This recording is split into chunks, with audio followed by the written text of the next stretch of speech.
1991 में पढ़ाई पूरी करके वह अपने वतन भारत वापस आ गए। हालांकि विदेश में पढ़ाई करने के बावजूद भी भारत आने पर उन्हें नौकरी के लिए काफ़ी भागा दौड़ी करनी पड़ी और फिर 1893 में दादा अब्दुल्ला एंड कंपनी नाम के एक भारतीय कंपनी में उन्हें नौकरी मिली। हालांकि इस नौकरी के लिए उन्हें साउथ अफ्रीका जाना पड़ा था। और दोस्तों, साउथ अफ्रीका में बिताए गए साल गांधी जी के जीवन के सबसे कठिन समय में से एक था, क्योंकि वहां पर उन्हें भेदभाव का काफ़ी सामना करना पड़ा। हालांकि इन्हीं भेदभाव ने ही उन्हें इतना सक्षम बना दिया कि वह लड़ने के लिए पूरी तरह से तैयार रहते थे। और दोस्तों, यूं तो गांधी जी को सिर्फ 1 साल के लिए ही साउथ अफ्रीका भेजा गया था, लेकिन वहां रह रहे भारतीयों और आम लोगों के हक के लिए वह अगले 20 साल तक लड़ते रहे। और इसी दौरान उन्होंने नटाल इंडियन कांग्रेस की स्थापना की थी।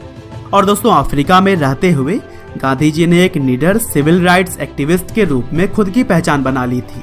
और फिर गोपाल कृष्ण गोखले, जो कि इंडियन नेशनल कांग्रेस के एक सीनियर लीडर थे, उन्होंने गांधी जी से भारत वापस आकर अपने देश को आज़ाद करवाने के लिए लोगों की मदद करने की बात कही। और फिर इस तरह से 1915 में गांधी जी भारत वापस आ गए और फिर यहाँ आकर उन्होंने इंडियन नेशनल कांग्रेस ज्वाइन करके भारत की आज़ादी में अपना सहयोग शुरू कर दिया।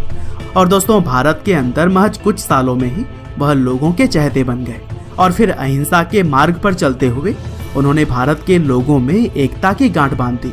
यहाँ तक कि उन्होंने अलग अलग धर्म और जात के लोगों को भी एक साथ लाने का काम किया। और दोस्तों, 1922 में गांधी जी ने असहयोग आंदोलन चलाया, जिसके तहत अंग्रेजी चीज़ों का इस्तेमाल भारतीय लोगों ने लगभग बंद ही कर दिया था। और फिर जब यह आंदोलन काफ़ी सफल साबित हो रहा था, तब महात्मा गांधी को 1922 में 2 सालों के लिए जेल भेज दिया गया। हालांकि गांधी जी के जेल जाने पर लोगों के अंदर और भी गुस्सा आ गया, जिसकी वजह से पूरा भारत अब एक होने लगा था। और फिर इसी कड़ी में ही मार्च 1930 में दांडी यात्रा को भी अंजाम दिया गया, जिसमें कि 60,000 लोगों की गिरफ्तारी हुई। और फिर इसी तरह से ही आगे भी गांधी जी के नेतृत्व में क्विट इंडिया मूवमेंट की तरह ही कई और भी आंदोलनों को अंजाम दिया जाता रहा। और इस दौरान गांधी जी की बहुत बार गिरफ्तारी भी हुई। लेकिन दोस्तों, महात्मा गांधी के द्वारा लगाई गई चिंगारी अब लोगों के भीतर आग बनकर जलने लगी थी। और यही वजह थी कि गांधी जी के साथ साथ बाकी क्रांतिकारियों ने मिलकर 1947 में देश को आज़ाद कराने में अहम रोल अदा किया। और फिर 15 अगस्त 1947 को हमारा भारत देश आज़ाद हो गया।